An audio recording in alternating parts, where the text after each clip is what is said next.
Well, first of all, I just want to say thank you to everybody who is actually connecting and tuning in and watching us today.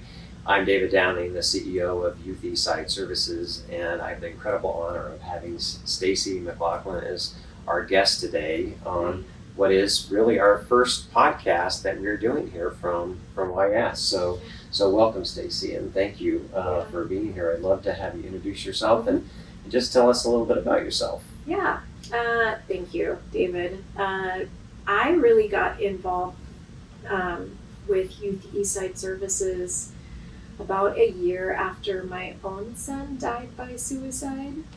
So it was very much a reactive standpoint. But through the years, I think that was like in 2018, through the years, we've just connected. We have the same mission moving forward. And as a mom who raised her kids in the East Side community, I definitely just have grown so accustomed to that hard work that you guys are doing here at YES, and want to make sure that I continue to support that as a mom, for sure, first and foremost. Yeah, I really appreciate that. And I remember the first call that you had reached out to with me so much, and learning who you were and having known actually of Ian, not personally, but knowing of him because he was one of the first middle schoolers that we actually knew that we had tragically lost to mental health. And so when you reached out, it was really a very touching experience to have. Yeah. And the conversations that we had about how to be able to work together and to get more information, out into the community and the like, was really something that I just really always remember. And we became friends. We've known each other ever since that time, which I think is something that I just really cherish, and I continue to learn from you and your experience. And I think there's so much that you have to share with parents, because I think there's just not a great deal of knowledge that folks have around the issue of suicide, and they have kind of some mythology and ideas about what that looks like. And I think there's some things that we tend in our society to think that somebody's going to look a certain way when they're not, doing well, and suicide is something that, is an outcome from that. And I think that that's something that is so educational that you have to offer, because Ian actually looked like the kinds of kids that we're seeing that are losing more really to suicide. And that's a part that I'd love for you to share about, that experience and what you saw and what you didn't see. Yeah, that's such good points, because even now today, 6 years past his suicide, I can look back and go and take inventory. And there are also other kids in the community where I'm like, if I see them struggling, or if I know that they're struggling, I'm like, oh yeah, well, I guess I could see it, right? And here's like this optic perception of what is or is not going on.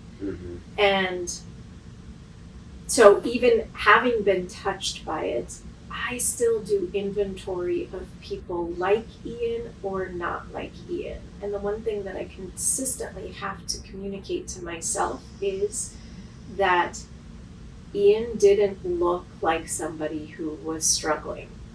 And the only connective tissue we have to, like, as we go post-mortem, I think my effort in reaching out to you initially after he died was just, can I diagnose him post-mortem? Like, what did I miss? What could I have missed? And that's impossible to do. But one of the most important things that I've learned with all kids that I've talked to is not to minimize intent, right? No matter how big or how small the conversation, every child is struggling. And when I say child, it's usually like that middle school to college age. But I have even had conversations with 10-year-olds that are not even yet in middle school, through my work as a crisis text line counselor. Mm-hmm. And so, so many myths, so much to unpack there, but I want to like check in with you first and make sure you don't have any questions, like what I just said, for sure. Yeah, I mean, tell me more about Yeah. the intent when you say that. Yeah, well, I mean, even, gosh, I want to say it was probably about 3 months after Ian died, and my daughter and her circle of friends were talking about another kid not in their circle that they had become friends with. They had met, and then they were posting Snapchat stories about intent.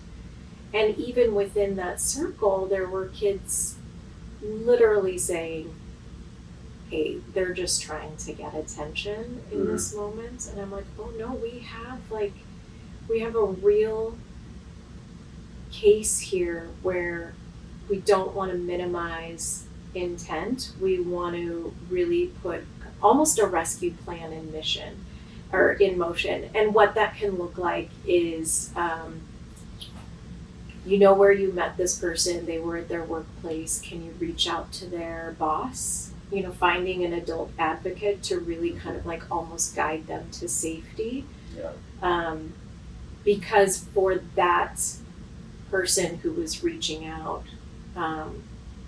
they will minimize their own intent, or could possibly minimize their own intent in the process. And the idea is to be as transparent as possible, to tell your story to as many people that will listen, until you find the right person that's gonna, help you act on what de-escalation or what crisis intervention could look like.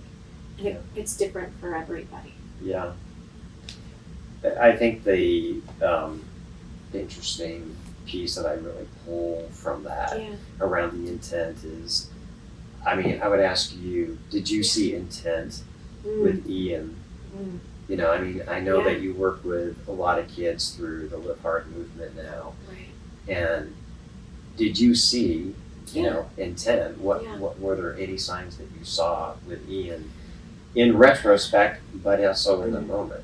Yeah, I think that there were some goosebump moments that I minimized intent on, and I wouldn't necessarily say intent, because he never came to me and said, I don't feel like, not even like I don't feel like doing this anymore. He just, in one moment, he had said to me, about 6 months before he died, he said, I just don't have any friends. I'm like, that does not sound like you at all. That was an internal voice. I also was like, oh, you're 13. And maybe you're bored. Maybe you don't want to meet up with your friends in this moment. But how it came out was, I just don't have any friends. And in retrospect only, in the moment, I was like, well, that's not true. Let's go do something fun, right? Let's just get up. Let's move around. It wasn't really a depressive episode for him. Yeah. It was just like I was telling him to like call some friends, let's go do something fun, and he didn't want to do anything. He just wanted to kind of like sit in his bedroom. And I think that every 13-year-old has those moments. Yeah. Right? Right. So that's a really normal it's a very normal thing. Period So to go through. right. Yeah. But there was something about that moment that made me act even further, not directly with Ian, but with his school. So I did call the school because it just like stuck with me in such an intense way that I called the guidance counselor, and I was just like, hey, can you just observe Ian for a week? Yeah. I don't want him to think that I'm alerting anybody to something that he might be feeling in the moment, but just something was like, it just wasn't sitting well with me. And she did. And she came back and she's like, I observed him surrounded by no less than 15 people at any given moment. She's like, most of them girls. And I'm like, it's fair. That sounds like him. And he's also very well adjusted. She reached out, she talked to his teachers. His teachers emailed me and said he's well adjusted. He is very collaborative in class. He's not a loner. Sometimes the class clown. But he just like didn't. The Ian that said in that moment, I just don't have any friends, was not the Ian that I saw, and not the Ian that his friends or his teachers saw. Now, I will tell you, like, that was the first sign 6 months before he died where I was like, something just doesn't feel right. And there were other moments where I was like, oh, maybe this is just a little bit deeper. He was struggling in his relationship with his dad. I would ask him little things like, we can't change your dad. We can't change, like, really, who your parents are and how they interact with you, but we can help to, like, get you some more tools to help you deal with, like, how you're reacting to these moments that feel hard for you. And he was totally game for therapy, and I just didn't move the needle on that. And that's something that obviously I will have to live with. I just didn't move the needle on it. It was one moment in time, one conversation, and it never went any further. But that was after, like, the no friend, I don't have any friends comment. And then I think if we fast forward like a month before he died, there were several moments in that month that just didn't feel right to me. Mm-hmm. But I was looking for, I would say I was looking for a reason to minimize intent, to say that my gut instinct was off, rather than sitting down with him and just having a heartfelt conversation about what those feelings felt like inside of his body, or inside of his heart. Like, beyond the feelings, are you thinking about suicide? Are you thinking about self-harm? He also had some, like, pretty athletic, risky behaviors. He, for sure, has been in moments where he would be on bridges, like, doing just risky behavior from that perspective. And then, if it's okay for me to share, when he died by a jump. It was off of heights.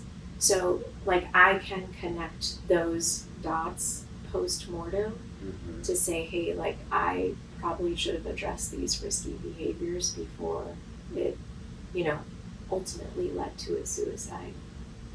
It seems, though, that from, like, all these dots now connect and they make sense. Yeah. But you, as an engaged parent, Yeah. like, it wasn't that these were pointing to you that they all led up prior to what the outcome was going to be in terms of losing him to mental health. Yeah. Like, it doesn't sound to me, yes, there were things that were notable, yet he was still engaged with friends. He was engaged in athletics. He had a life, and externally he looked really like he was doing well. So there were points of things of, like, okay, now in retrospect, you can look at that, but the part that I think that we see so much of, Mm-hmm. and I think I'm hearing from you, is that, okay, there were these things, and I can see them now, but in the moment they didn't feel like they were big enough. He Mm-hmm. seemed like he was doing well to okay enough that it Yeah. wasn't something. Knowing you and knowing you all the years that I have, Yeah. I'm like, okay, if you had seen that, Yeah. I'm certain that you would have intervened very, very Mhm. quickly and swiftly in that kind of way. Yeah, I don't know if I would have had all the tools necessary, and a tool being just like, yes, we had a very great, like Ian and I had an amazing relationship, and I firmly believe that he truly was meant for me. I was meant to be his mom for Yeah. however long I got him. So we did have a great relationship. We were very open, very communicative. He didn't get away with a lot.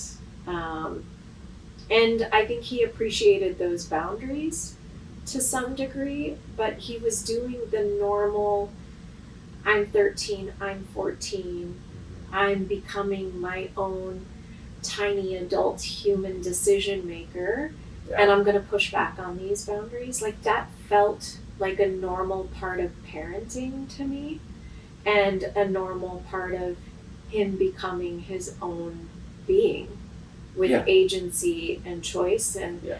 I often refer to our relationship as, hey, like, I'm the bumper bowling mom. Like, I'm going to be here, like, you are starting to make these own decisions, and I'm going to trust you with some of these decisions. Mhm. I'm just going to be here on the sides, kind of like bumper bowling, just to make sure you don't throw some wild, crazy gutter balls. But I'm going to allow you to, like, make some mistakes, and I'm not going to guide your whole journey into adulthood, because I'm also not going to be there forever. And I was a single mom at the moment too, so I only had purview into how he was emotionally responding to stressors while he was with me. I didn't have a big vantage point of what was happening in a completely other household that was also filled with love too, but it was just different. Yeah. And I think a lot of parents probably struggle with that as a part of just like their kids, and mental health regulation as well. It's like two different households, two different sets of rules, and I mean, I can like, that's hard. It's hard for parents to navigate, but it's especially hard for kids to navigate as well. Yeah. I think that one of the challenges that we have is that we have barriers around asking that direct question about, have you thought about suicide? Yeah. I don't think that's a comfortable question for us to ask young people. Mm-hmm.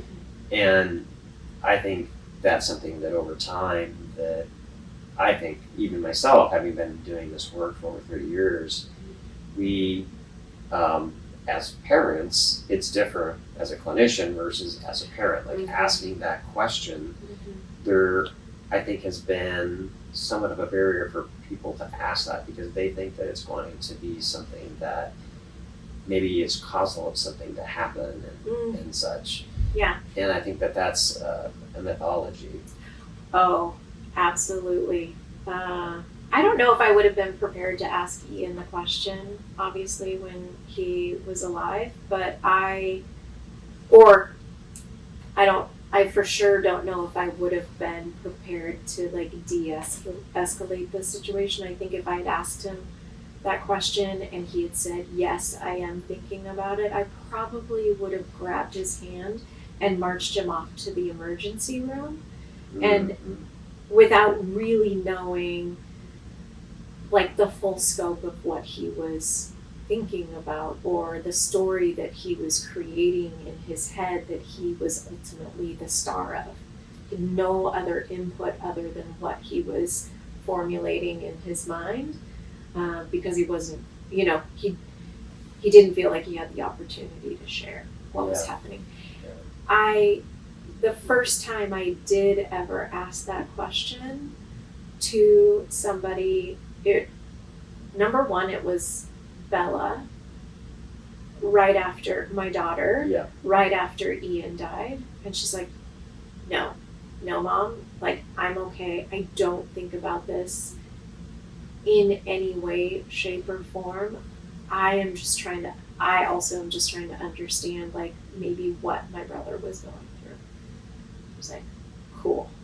And we continued to have that really open conversation. But it wasn't until after I went through training with Crisis Text Line, with their counts, and I'm not certified as a clinician, but I am certified to kind of like de-escalate or get texters into a cool calm. Yeah. But it wasn't until I went through that training, which is free, that I asked somebody face to face, and it was a young adult. She was 18, and I was so petrified for her answer. Like, I could feel my kneecaps shaking. Mm-hmm. And through many reps, it's like, it's a hard conversation to have. It's like, you don't get good at it, I think, ever, but you don't become comfortable with how to respond until you get more reps in. It's kind of like at-bats with baseball. I'm not an athlete, but I'm going to give you some sports analogies. I get the metaphor, yeah. Yeah. Yeah. And I still did not manage that conversation well, my first one that was in person. And I had to ask for a lot of forgiveness from her after the fact. And our relationship did change. I was leading a team, she was on my team, so she was reporting up through me. She didn't share as much. We didn't work as well together after that, but I also was okay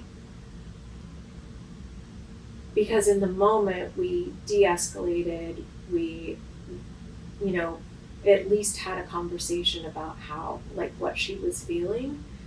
And I'm okay with losing a friend in order to save a life.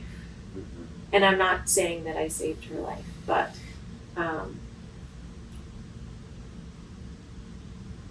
you can do it wrong. There's a lot of forgiveness in that moment. Like, the idea is just to do it, just to ask the question. And it's okay if it goes poorly. It's okay if the relationship changes.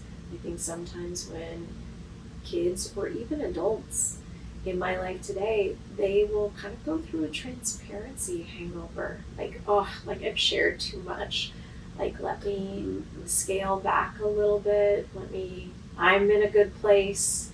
I don't want to continue oversharing, or I'm just gonna cope with this myself. But now that the door has been opened, like, you can still go back and just, hey, just want to check in. I care about you. And I just want to make sure you're okay in this moment. And so the scalability of that conversation is never ending.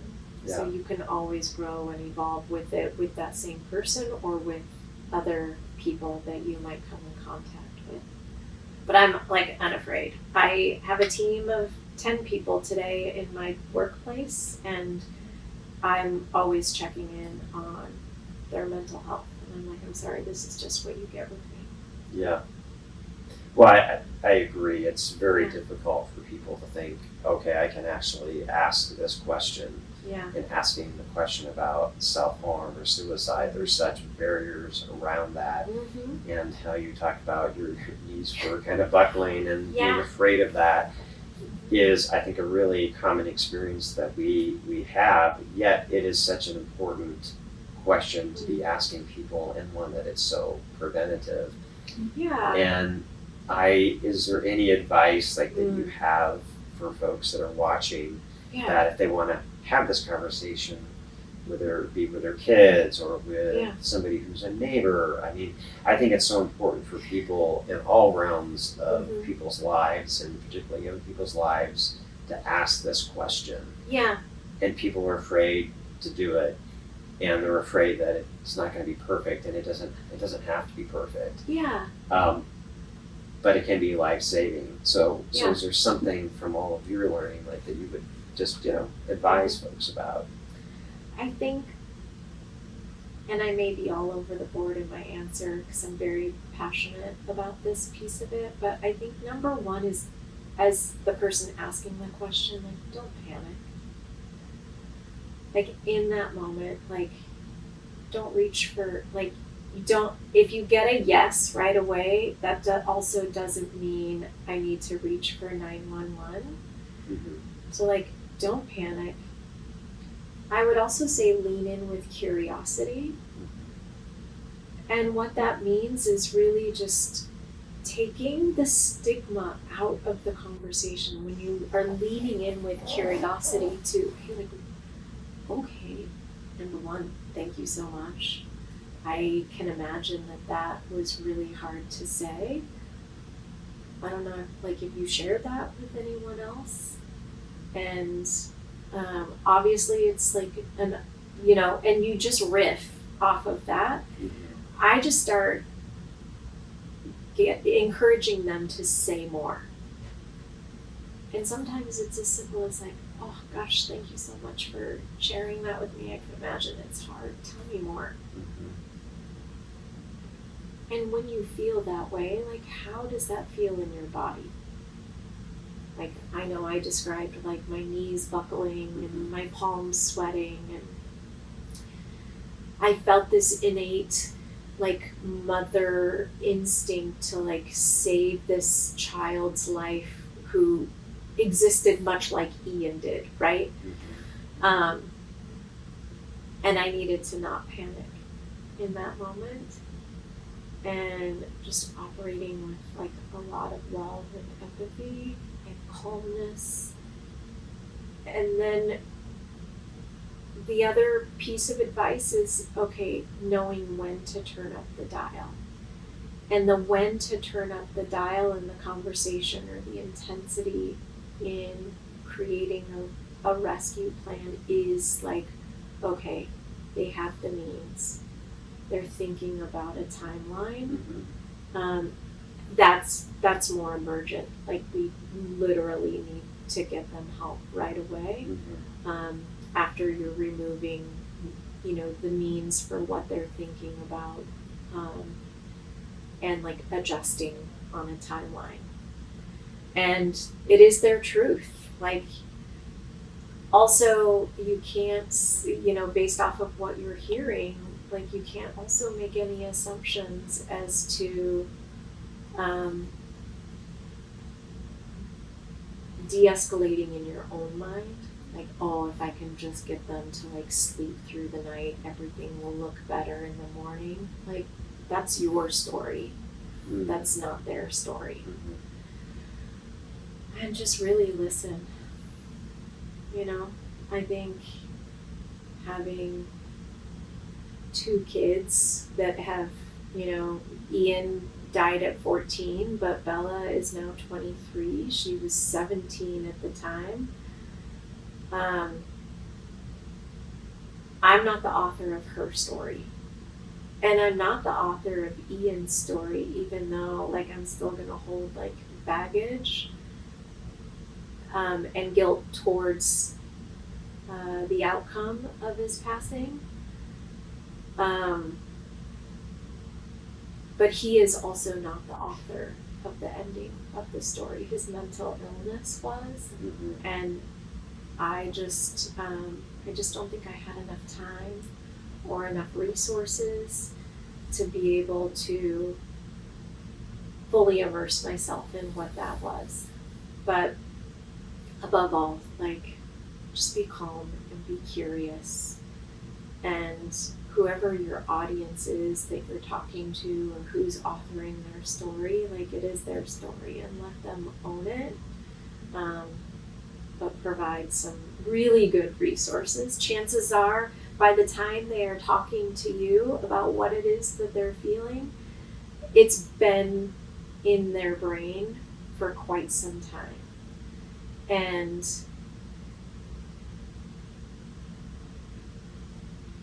it's now coming out, but because it's been in their, it's been a part of their own internal dialogue, chances are they've already de-escalated in the past. And so drawing out and getting also curious about, hey, when you felt this way before, and you've had these thoughts and feelings before, what are some of the things that you did in order to get through the night? Or get outside and move your body? What helped you get calm? And can we maybe map out what happens next? Or what happens when you get here again? Because I can't promise you that you're not going to be here again. I can promise you that if you call me, I'm going to be here. I'll be a resource for you. And then just going from there. And then obviously, like as a parent, like having, you know, a peer, a parental peer that you can lean on, talking to the guidance counselors at school, youth Eastside resources that are in the school, if they so happen to be at that particular school, to really kind of give you as a parent enough tools to make it an effective conversation the next time as well. Yeah. It seems to go back to something as basic as being willing to ask the actual question. Yeah. And knowing that it may be an imperfect experience and you may be the first person to actually ever ask that question. And though it may be uncomfortable, you've given lots of ideas about like, okay, how do you go through that process, and how do you ask that, and how do you follow up, and how do you make judgments about how well it is they're doing or not doing, and the kind of resources that might be needed. Like, I mean, it sounds like you know, there's just so much that you really have been able to share in the sense of that I think that people just are afraid to ask that simple question, which makes sense, as you said. And you've also given really good guidance around, okay, it feels uncomfortable, but okay, let's talk about what does it look like? What are they actually have a plan? Is there access to, you know, means and like? And I think that's something that all of us can really do. I think back, you know, when I learned of Ian, losing Ian, and thinking, well, this is the first middle schooler, so it was at a younger, you know, age that we were hearing of losing somebody. It was the first middle school person that we ourselves here had, you know, kind of learned about. And knowing how engaged you are as a parent, and I think there can be a lot of like self-blame and such that parents will carry and such with that. And just curious about like if there's anything that you know want to share with parents that are out there in terms of like your experience and that process, you know, of kind of going through that, and maybe, you know, some of the things that you felt as you went through that experience. Yeah. Number one, I feel so deeply and connected to, this is where I'll get a little choked up, but I feel so deeply connected to Ian's friends. And Bella's friends too. And so I stay very, very connected to them.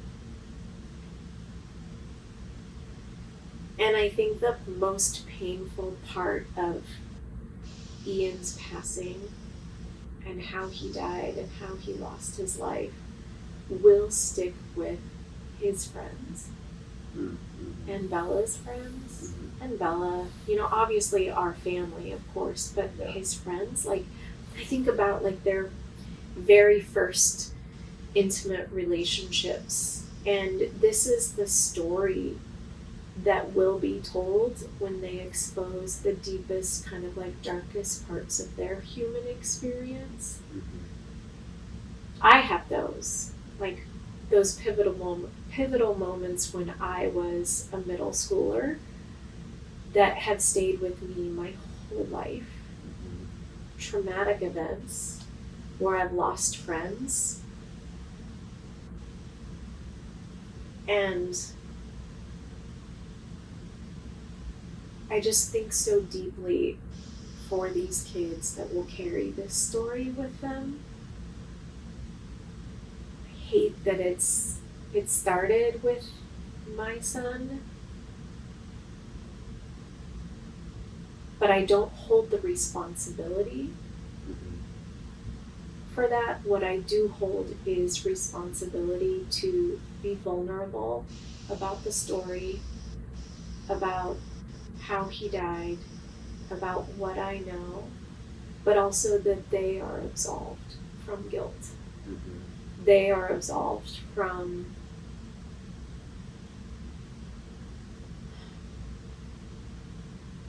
feeling responsible of to what they saw or didn't see.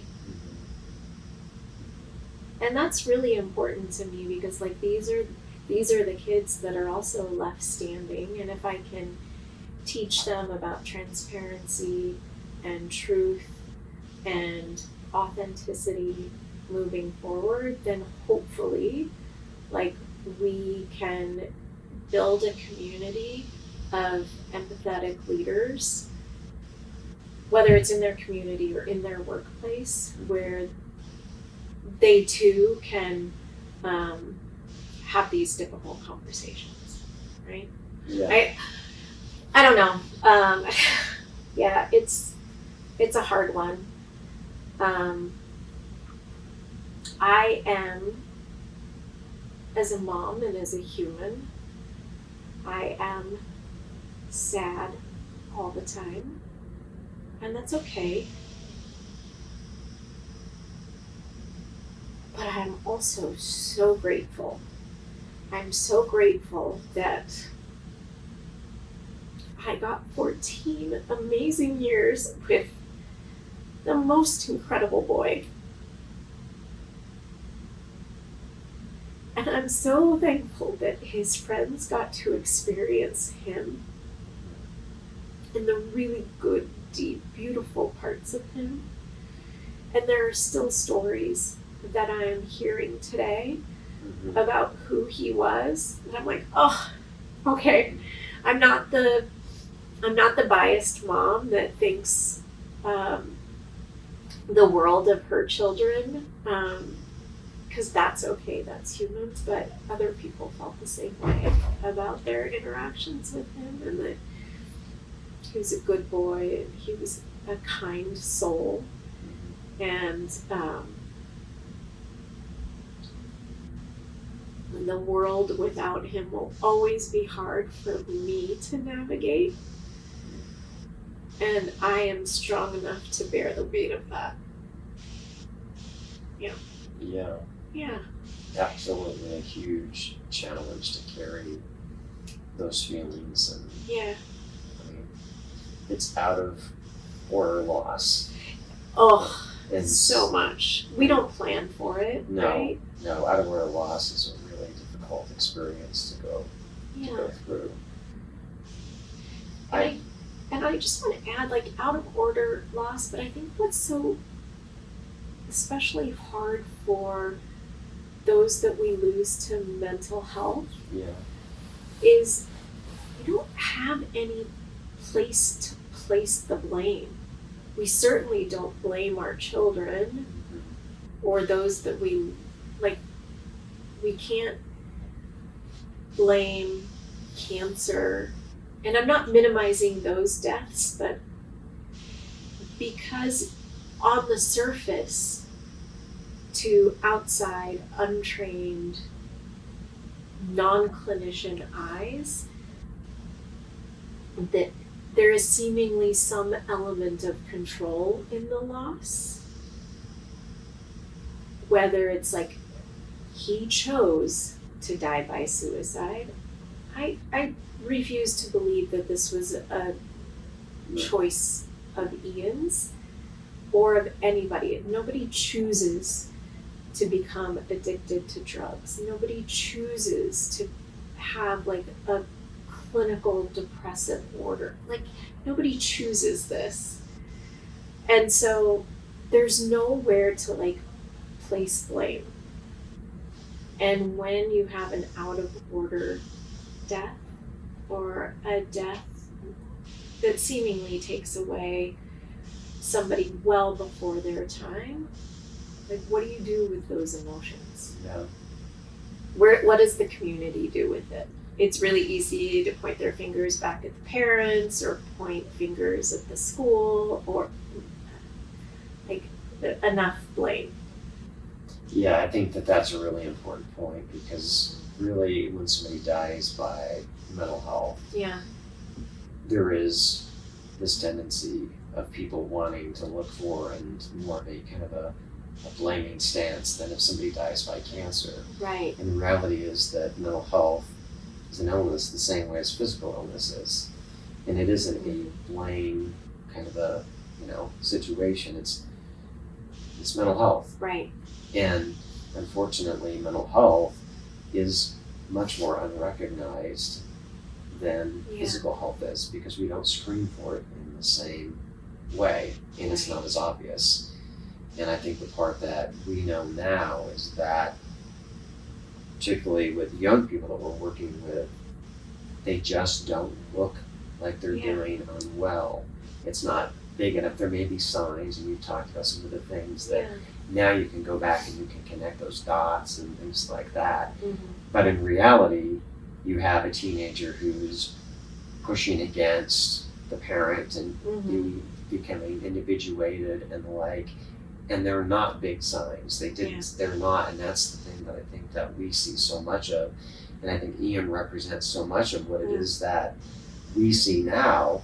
And I think the part that is so challenging to almost frightening to us in the sector is that we have young people who have mental health, but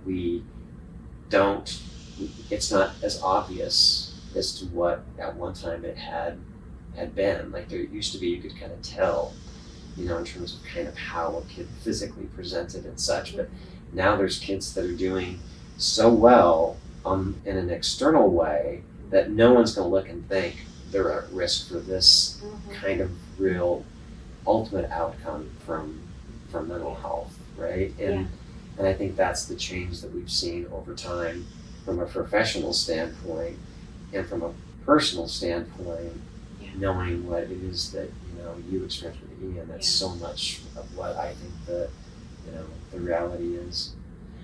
I know you've done a lot of work through the Live Hard movement, and want to give you a little bit of time to just comment about that and to let folks know about the Live Hard movement. Yeah. Well, we at Live Hard Movement, we stand on a couple of different pillars, and we started Live Hard Movement really out of team dinners that we were, my wife and I were hosting. Really, it started out for Ian and Bella's friends. And I just really missed that boy energy around the dinner table. And dinner was Ian's favorite time, where it kind of became his own little comedy hour. And I'm like, I just really miss this energy. And we were just trying to figure out like things to do, and right around 2018. And so it started with dinners.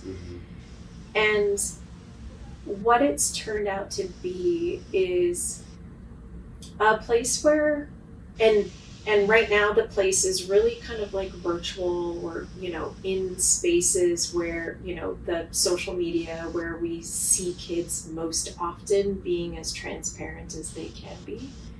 It's showing up in DMs. But we chose Live Hard Movement as the name of our nonprofit because Live Hard was the last thing that he said to us in his note to us that he left under his pillow. And it just seemed more fitting to be a mantra in order to live our lives by. Us as his family, his friends. But living hard also means telling your story, because that's hard too. And so we do a couple of things. We promote the conversation, a live hard conversation, by selling hoodies, t-shirts, sweatshirts that just say live hard on it. And it really is to like have people ask, oh, like what does live hard mean? Yeah. And the encouragement there is to either tell your own story, or if you want to tell Ian's story, you can tell Ian's story. And the hopes is that every child, no matter what they're assuming, how they present themselves forward, that they feel like they have a place where they can tell their story, but also that they're living authentically through not only the best times of life, but also the hardest times of life. And so we just drive education, we drive conversation, we drive a lot of curiosity and a lot of empathy, and we're articulating right now. I think when you're starting as a nonprofit, it's like, oh, like, what is going to be the mission? What is going to be the message? Yeah. And now that we really are post-COVID, like, what does that look like? Yeah. Yeah. And so we've relaunched a new website. We're just getting started. My hope as guiding these young adults who are really running the nonprofit, my hope for myself is that I get to talk to more people like you, be more involved with Youth Eastside Services, but also some other community mental health initiatives, like no matter where I'm at, like that is my focus. And the focus for the young adults that are really running the nonprofit is that encouragement of saying more, doing more, and make no assumptions about someone's story. Every person who comes in front of me is at risk. There's no order of who I now go under the assumption that everybody who reaches out to Live Hard movement is at risk. I always like to say we all have physical health, and we all have mental health. Yeah, we do. And mental health doesn't mean we have a mental disorder or a mental health diagnosis. Yeah. And at times we do. Right. At times we're not well, and there's times where our mental health is really great, just as our physical health is. And so I think making that like normalized is really such an incredibly important point. And I just really appreciate, one, you being here and the work that you're doing with the Live Hard movement. And I think that it's really important that, yes, this is a whole community hands-on deck. We need everybody to understand this, and we need so many organizations and everybody partnering together, because it is a national crisis that we have going on with young people. And I so appreciate your friendship. Yeah. And I feel like I know Ian, though I never knew him personally, but I feel like I know him so much from all the time that you and I spent together and talked. And I want to get my hoodie. Yes. Get the word out so that people ask that question. Absolutely. As you're talking about. And I just really appreciate you being here today and sharing your experience. I think people can learn so much from what it is that you went through. Yeah. And people recognize things that may be more subtle, that now in retrospect you kind of, recognize those kinds of things, and also the guidance you've given around how to have those conversations even when they're really uncomfortable, which is what I think we need, all hands on deck. And parents, teachers, coaches, everybody that's connected with young people, to let their knees buckle and to ask those questions regardless of how uncomfortable they are. And even if they don't know the exact right answer, asking the question, because there's always people where we can get those answers from. Absolutely. Thank you so much. Yeah. It's always just such an honor to sit down and chat with you and pressure test what I'm ruminating through my head.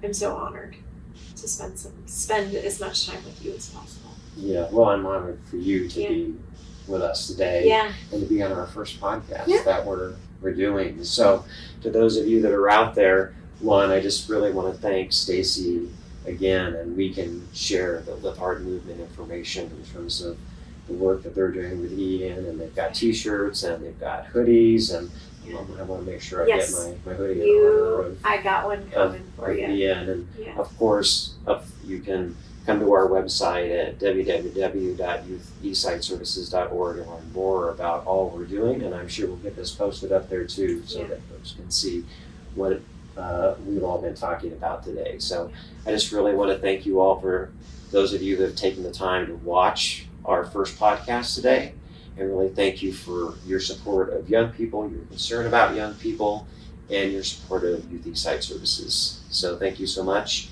and I hope you have a good rest of your day. Thank you.